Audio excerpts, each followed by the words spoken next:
On October 7th, we saw, October 7th of last year, we saw the videos of Hamas's savages live streaming themselves or posting videos of themselves committing atrocities against Israelis while Palestinians in the streets were celebrating. One person who was not celebrating in the streets was Ismail Haniyeh. He was celebrating in the comfort of his five-star hotel in Qatar.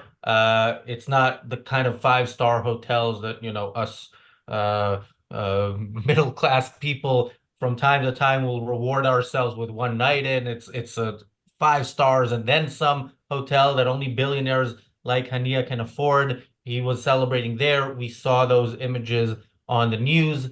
Uh, he is not celebrating anymore. Ismail Hania was sent to meet his 72 virgins by allegedly Israel, although nobody has taken responsibility, so we don't know who did it.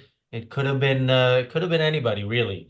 Um, but yeah, this is this is very good news, and it's very nice to have from time to time a celebratory episode. What's particularly impressive about this, and this guy, has been around. He was 63. He's been around for decades. Like many of the worst among the Palestinians, he spent some time in an Israeli prison and then was released, which should be a reminder to people who think terrorists should be released. Um, What's particularly impressive is this was done in Tehran, the capital of Iran.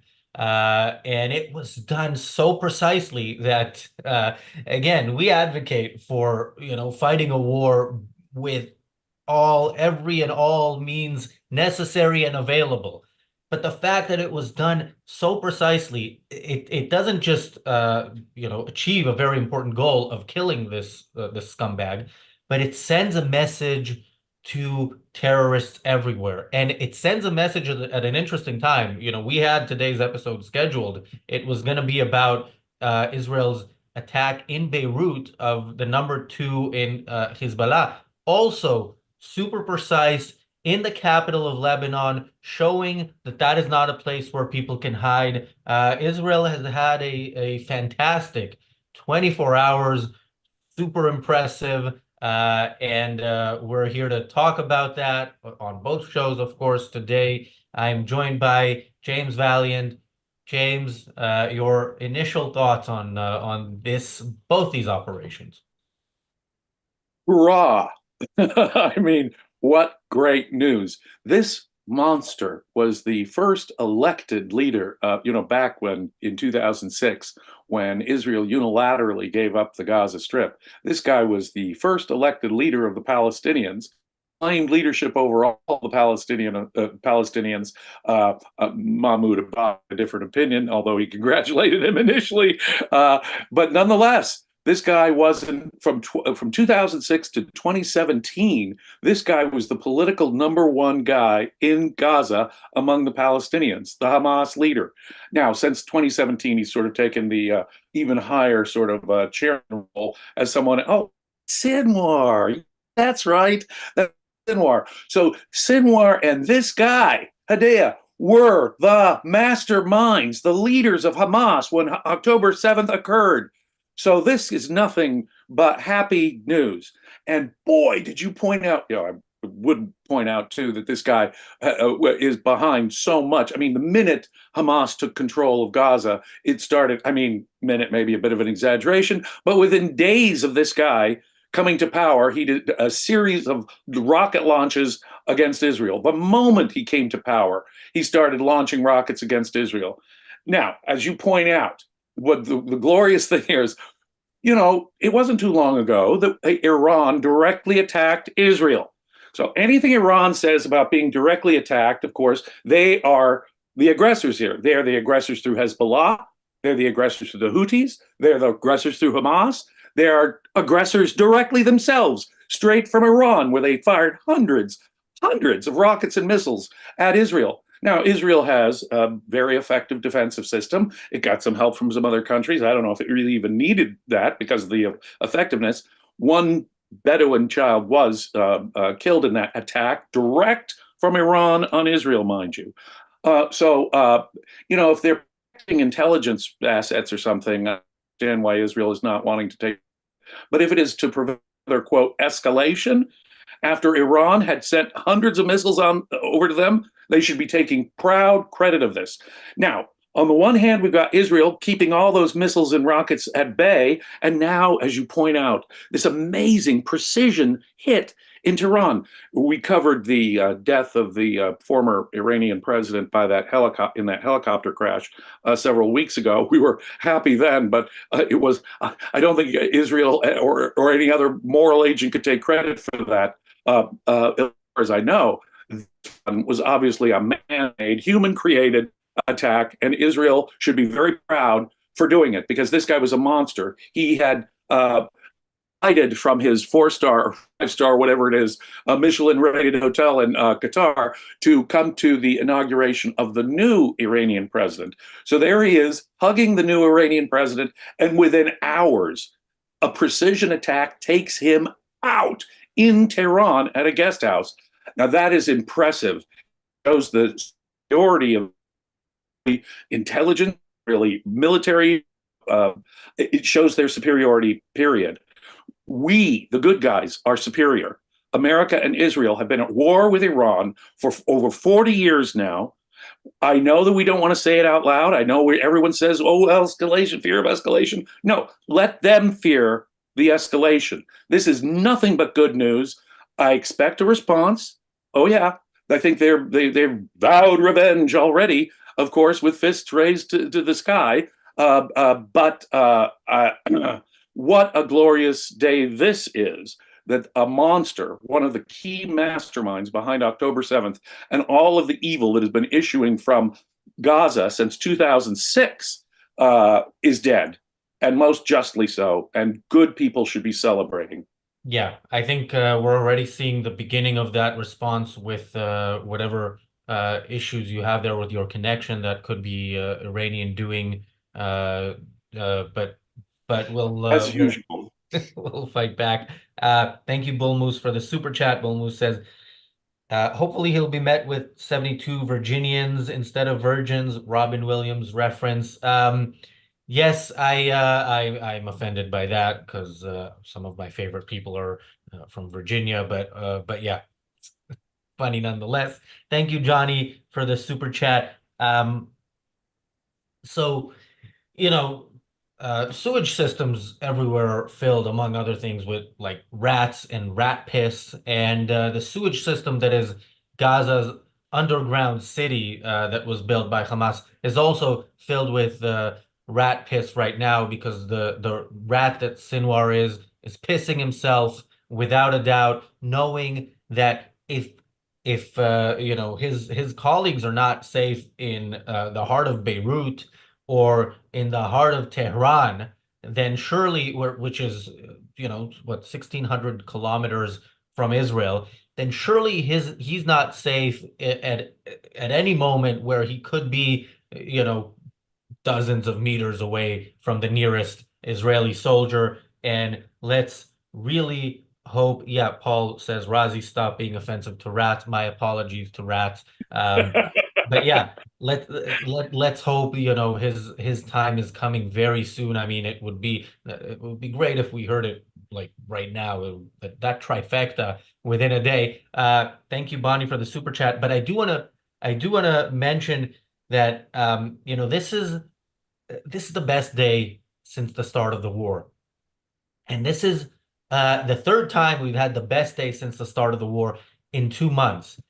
The first was that amazing operation to rescue 3 of the hostages, an operation which, again, like the intel you need. We're going to talk some more about intel and how it's how Israel gets it and what Israel should do to get it, and we're probably going to debate that topic quite a bit. But the fact of the matter is they knew where the hostages were. And they had, they rented an apartment, right, the building right next to the building where the hostages were kept. And then when it was time to get to do the operation and get the hostages out, they got them all out alive. They went in with, they rained hellfire on the area to make sure that, that they managed to get the hostages out alive.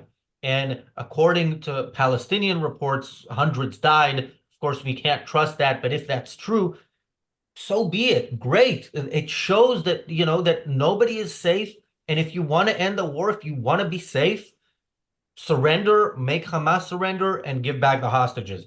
Um, and then we had the Mohammed Deif assassination, which was also beautifully done with 8 tons of bombs, making sure that nobody could survive that, as opposed to in the past when they shot, a missile at a what was it, a car or a motorcycle, whatever he was on.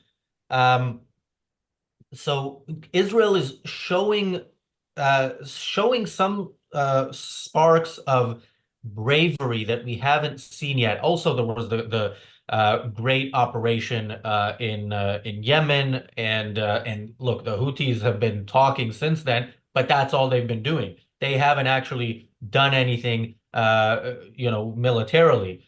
So it doesn't mean they're not able to. It could be that they're waiting for the right time. It is very likely that there's going to be a serious operation against Israel soon. And the sad thing about all this is the killing of the Hezbollah leader had to happen. 13 Israelis died in the past 4 days before that operation was carried out. But it's sad that Israel waits because it has the right to do that now. It had the right to do that on October 6th, Yeah, and that would have saved lives. And it's a they shame that should Israel has not. to count bodies and say, okay, we have enough dead to justify this. But Yeah, on the they other hand, should. the fact that Israel does it at some point is better than nothing. They should not wait until 12 or 13. I don't know how many children will be dead from the result of this attack. But my God, we have to wait until they kill children? No, do not wait until they kill children. They should have preemptively got after this guy. They've been violating the UN rule about attacks from southern Lebanon for how long? And Israel did not. They could have earlier and should have done this earlier.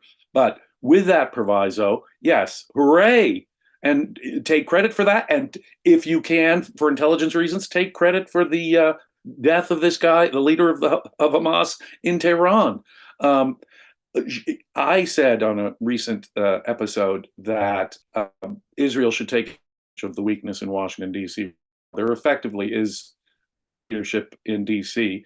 Israel can need not worry about America and should not worry about America for the next 6 months and should do whatever it takes and take advantage of this moment. You'll notice how flat-footed the Secretary of State Blinken was on this, and Secretary of Defense Austin was on this. Both of them, I don't know. Well, we just hope it doesn't lead to escalation. And in their, sort of, Mr. Magoo kind of idiocy stumbling about on this. That's the position America is in right now. And I would urge Netanyahu and the government to take advantage of that because any leash that the Biden administration was trying to hold them on should be ignored at this point. And maybe that contributed to this wonderful thing happening because I'm sure that the folks would have said, no, we don't want escalation, and would have called for some cowardly pusillanimous response that would let this monster get away with it. So good for Yeah. Netanyahu, good for Israel. Ignore the restraint that Western governments are trying to put on you. Do what you need to do right now, like this. Yeah, thanks to the person who said best title ever. I have to say we have recycled this title. This is the third time we used somebody beats 72 virgins, and we hope to recycle it many times more, not because we're big advocates of recycling, but because we hope that Israel sends many, many more terrorists to meet their 72 virgins. Something Austin said, the U.S. Defense Secretary, was that if there is an attack on Israel, we don't want war, we don't want escalation, so on. If there is an attack on Israel, we will help defend Israel like we did in that Iranian attack. And it sounds very nice, and it is nice, but um, what he means by defend Israel is we'll try to shoot down rockets that might be fired at Israel. To properly defend Israel, you need to defeat the enemy. If Israel was to flatten Gaza now, that is an act of defense of its citizens. That is what it means. If Israel targets the leadership in Tehran, not just the Hamas leadership, but also the Iranian leadership, that is an act of self-defense. If Israel takes out the nuclear weapons program in Iran, that is an act of self-defense. And if America wants to help defend Israel and America itself, because if you think those nuclear weapons they're only building one and its only target is Tel Aviv or however many they would need to wipe Israel off the map, then you are mistaken. There is the great Satan, there's the little Satan. Israel's the little Satan and America is the great Satan. Remember that, if when they get rid of Israel, they still have America as a target. Um, so I want to go back to what was originally going to be the topic today, which was the operation against Shukr in Beirut, because part of what's impressive about that is, according to reports, the way they got him to where they got him was with a honey trap. Basically, they had a woman invite him to an apartment, and he was hoping to get some, and he got some with something else. That's delightful, isn't it? Of course, it shows. So romantic. So exactly, you know, as I say, it is very impressive when when an intelligence operation of such precision comes off, and it really does highlight the really amazing skills of both EF and Israeli intelligence. On the other hand, the good guys should not have to be so discriminating, should not have to be so precise. If you are anyone around the leader of Hezbollah, anyone around the senior chairman of Hamas, should fear for their lives. They should. Anyone assisting them, anyone being friendly with them, anyone giving them material support, any nation, and let me go further, any nation harboring them, like Iran or the Lebanese government in Beirut. They should all be on notice that they are valid targets in a perfectly reasonable self-defensive war. In fact, the only way to really get at this is to get at Iran.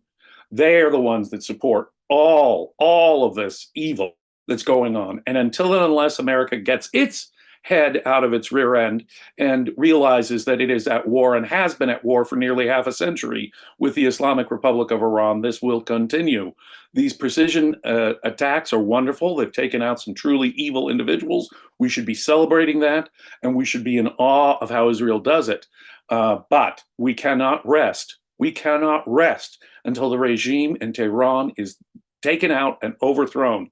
They have been killing Americans and Israelis. Since on October 7th, this was Iran's fault. And get this, the Hamas leader is there hugging the new president of Iran. Ladies and gentlemen, this is exactly what we mean. This is the evidence. Iran is behind October 7th. You just don't accidentally have this guy hugging the new president of Iran yesterday. Okay, they are allies. They are the ones coordinating this. They're the ones funding this. They're the ones supplying this. And it's the Houthis, Hezbollah affiliates, Hamas. You keep going down the list.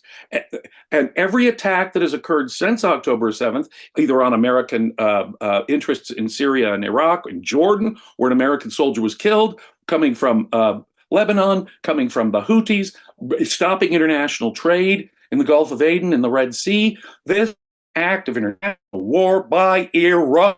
Iran is engaged in a war against civilization, and we shouldn't have to rely upon these precision hits on Hamas leaders. They are in bed with Hamas. The fact that this Hamas, and beautiful timing, by the way, on Israel's part to get him when he's in Tehran, to demonstrate that Iran and Hamas are the same thing. Now, they may belong to different sects of Islam. I understand that. But guess what? They hate Israel and the West a lot more, and they can put that aside as they destroy civilization. Oh, and then they'll be happy to get back to being at each other's throats as they were for centuries before all this happened. But don't be dismissed, don't be deceived at all by this. In fact, getting this Hamas leader in Tehran tells you exactly what's going on. October 7th was Iran. The attacks from Hezbollah that killed 12 or 13 children just a couple of days ago, that came from Iran as well. Yeah.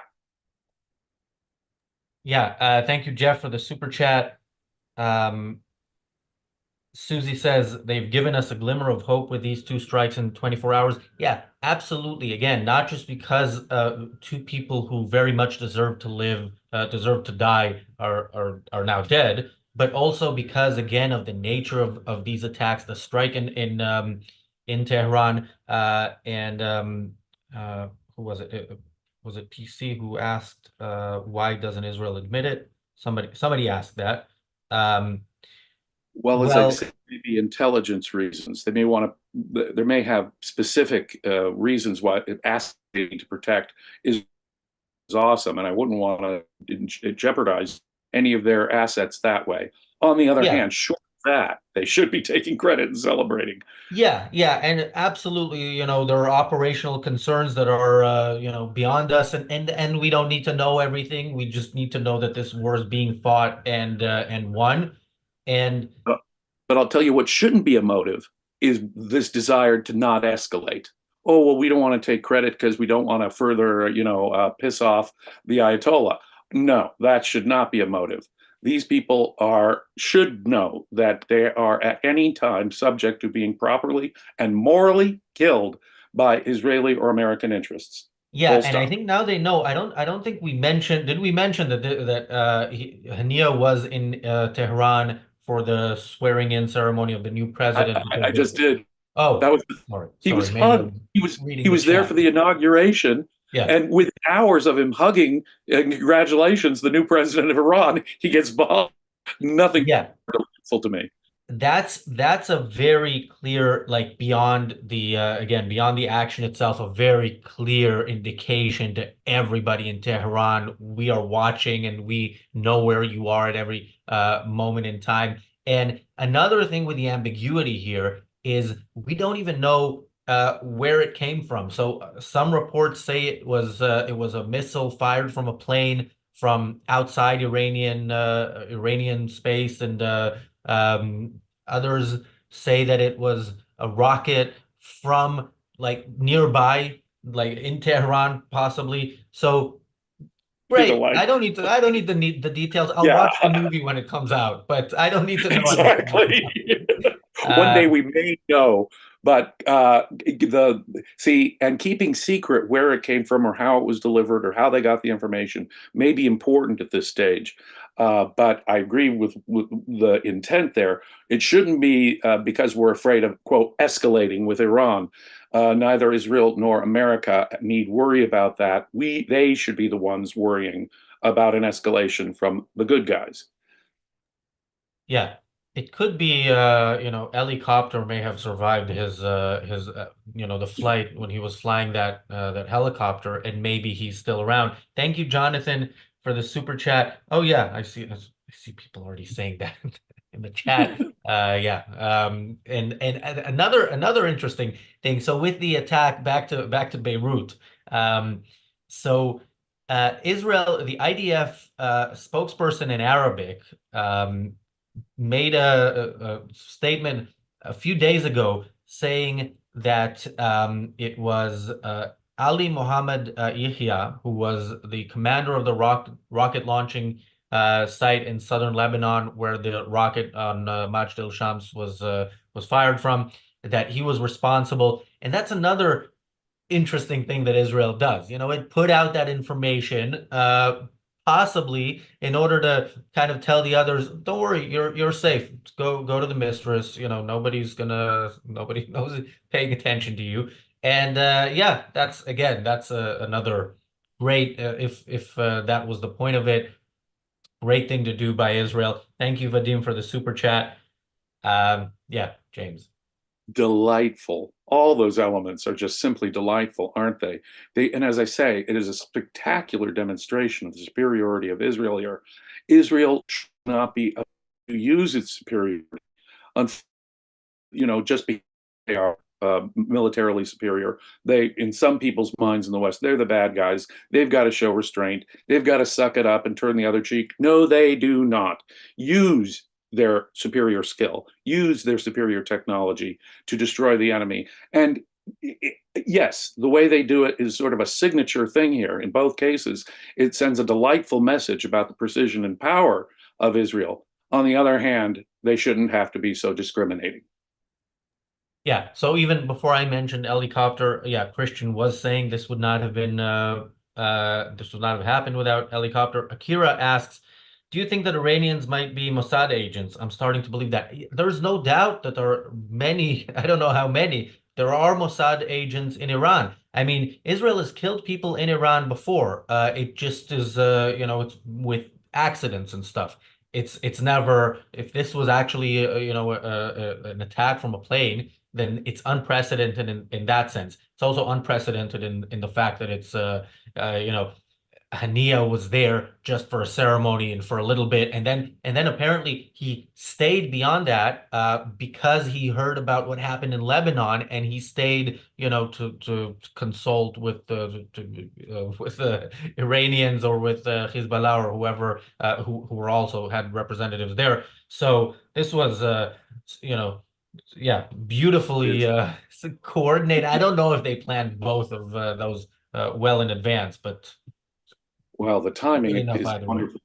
But the Iranian population has a large segment that are very much opposed to their horrific government. One of the mind-boggling things is that regime change has been sought by America in places where the population has not um, very promising for the prospects of a more liberal attitude. Iran is not like that. And so, of course, there are thousands, tens of thousands, hundreds of thousands of Iranians who I'm sure are so desperate to get rid of their evil government that they're happy to work with Israeli intelligence. But they don't exist as far as I'm concerned until that evil regime is dead. Thank you, Garbled Words, for the super chat. Garbled Words says, a day to celebrate. Wish we could make this a federal holiday instead of all the woke holidays that pop up daily. Well, let's not make it a federal holiday, but we can celebrate without the government forcing us to do so. Yeah. But if you And can, it's definitely a day to pop the Veuve Clicquot today and celebrate because it is a good thing that happened. Thank you, Bull Moose, for another super chat. Bull Moose says this also suggests that we may have the ability to strike the Ayatollah himself. Would not rule it out either. There's definitely that ability. Uh, is there there's the military ability. Is there the testicular ability? That is a different question. This is the only question. America and Israel could take out the government in Tehran tomorrow. They could rather easily. And there would be a large segment of the population that would want a better government there. Absolutely. It is our willingness that is the only thing that's stopping the leading sponsor of terrorism in the world today, the people that bankrolled October 7th, the leaders of Islamic violence in theory and in practice. So, yeah, we have, as I say, for 40 years ago, America should have taken out the government of the mullahs and the Ayatollah, and think of all of the American and Israeli blood that has been spilt in the last 40 years because we have not. It will continue until and unless the West does take the government in Tehran. There is no other course for responsible leaders to do. I mean, how much Israeli or American blood needs to be spilled? How many people need to die before we realize that we have to change the regime in Tehran? They are the murderous government behind numerous acts of war over a period of decades. Thank you, Kurtz Broughton, for the super chat. Kurtz Broughton says, thank you, Israel, utmost respect. Thanks, James. We're out of time, but we do have the reality show coming up. We will be talking about this some more, about what is definitely Israel's finest hour so far in this war. what it means, what it could mean, and what should be the way forward. Thanks again, James. Thanks everybody for watching. The reality show starts in a couple of minutes. Be safe.